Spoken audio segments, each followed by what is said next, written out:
Hello nurses, today's a Monday shift. Grabe, sobrang blessed natin to help people's lives. Let's go!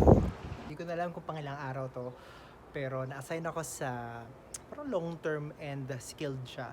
So I had 32 patients, medyo madami pero less charting.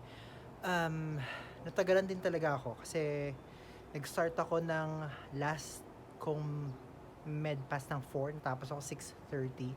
Nakakaya sa ka-endorse ko, medyo natagalan siya. Pero okay lang naman, sinasabi niya, Daniel, it's laid back life, that's okay, man. Masaya dito sa Amerika, no? Masaya yung mga katrabaho mo, masaya kausap yung Uber driver mo, masarap makipagkwentuhan sa mga katrabaho mo. Masaya dito. Sa mga gusto mag-migrate dyan, okay dito, no?